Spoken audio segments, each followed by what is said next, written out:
Hello and welcome to this video. Most of this reality is an illusion. You are the one constantly creating it and choosing your future. But when you look around in a shopping mall or looking at a billboard poster, there is so much more beyond what you see.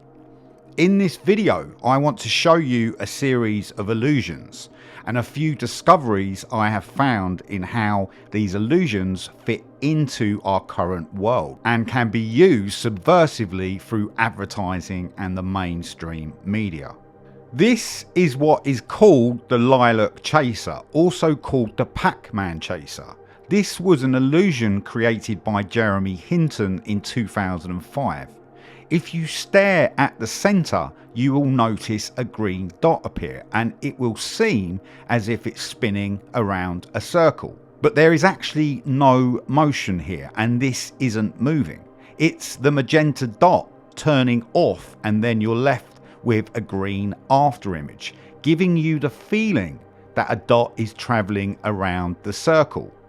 Another illusion within this is called Troxler Fading, also known as the Troxler effect, and this is where you fixate directly to the central point, so you focus your eye steady as you can on that spot, and the magenta dots will now appear to fade away or disappear when actually they are still technically present.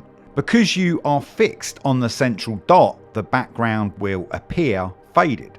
The Troxler Fading illusion can be applied to other pictures, and these subliminal illusions are in many more places than we think. If you do not see the effect immediately, please go back and pause the video and look at the image for 30 seconds. You will then see this effect happening. When we look back to the Victorian period, we have the Hermann Grid illusion, which is an optical illusion created by Ludemar Hermann in 1870. It is constructed by superimposing white discs on the intersections of the grey bars on a black background. Your eye will automatically create a series of black dots on the grid. Dark dots seem to appear and disappear rapidly at random intersections, and this is why it's called the scintillating grid. Imagine what we are seeing in our everyday world with all the geometric shapes that are subconsciously and hypnotically interacting with our brains. Is it just by chance that the geometry to some buildings contain these kinds of illusions? Is this how the geometry is working on the churches, chapels and cathedral floors, when our observation is creating an effect? With consumerism, shopping, media, there are so many hidden messages. These illusions are all around us, but at first glance, everything will just seem normal. This is the herring illusion created by Jules Herring in 1861, displaying parallel lines over a radial background, causing the lines to appear bowed outwards. The lines look like bike spokes, although completely still, give you a sense of movement and perceived curvature. The white illusion, also known as the Munker White illusion, was named after Michael White, who described it in 1979 and 1981. This is where the grey rectangle predominantly surrounded by white appears lighter than an identical rectangle that is mainly surrounded by black, when the grey boxes are actually both the same colour, and the surrounding black and white are influencing our eyes and brains to see different shades of grey. The white illusion is based upon the Bezold effect, named after Wilhelm von Bezold, a German meteorology professor who discovered that colour can appear different depending on its surroundings. Wilhelm was a rug designer and demonstrated how a colour can appear to change depending on the colours surrounding it. Illusionary motion was a term created by Simon Stamfer in his patent in 1833 for the Phenakistiscope, explained how the illusion of motion occurs when during unnoticed, regular and very short interruptions of light. The user would place the spinning disc in front of a mirror and then look through the moving slits at the reflected images.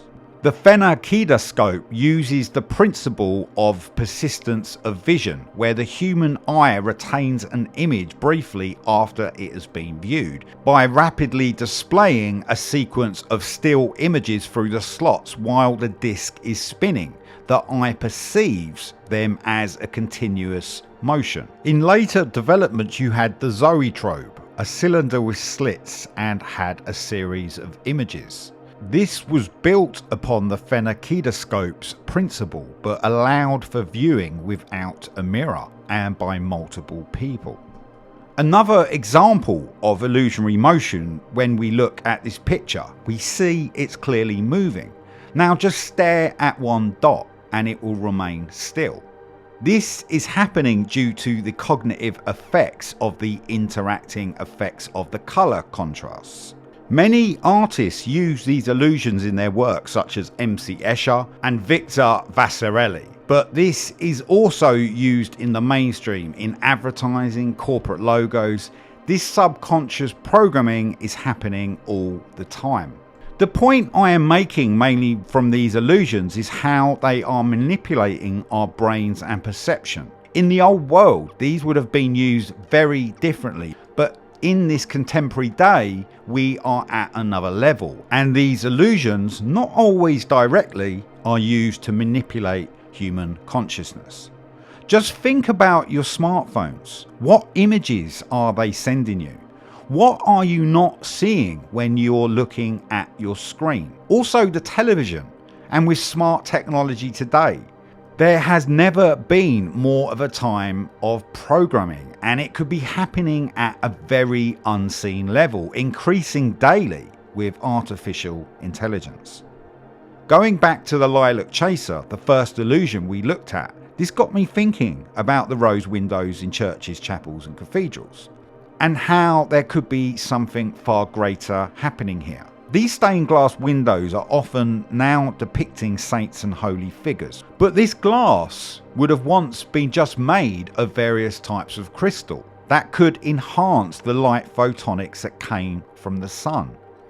When we are looking at these illusions, they are 2D, so they are interacting with our brain, so they are definitely an illusion. The illusion isn't creating particles, but the neurons of our brains are making us see whatever illusion we are seeing. But the light through this stained glass would contain photons, and the instrument playing within these sacred sites would interact with our brains, and this would most definitely create some very interesting effects. Were these photonic illusions creating waveforms and combined on the energy points in these sacred centers, letting us access another level to reality? Optical illusions have been around for thousands of years, but there seems to be a reformatting that happened in the 1800s. It was done with stage show magic, but then became stereoscopes, and then to present day, which has become film and media. You had the Lumiere brothers, who were pioneering filmmakers, which patented the cinematograph in 1895, which was a device that could record, develop and project moving images in one compact lightweight unit. Although the Lumiere brothers weren't directly magicians, early cinema was all about creating illusions and was looked upon as a form of stage magic. So these illusions have now become embedded into our society, often used subvertedly to sell you products or steer your decision making, programming your reality. But when you are aware to these illusions, you can become empowered and control your reality. Thank you for watching, everyone. Please subscribe if you haven't already.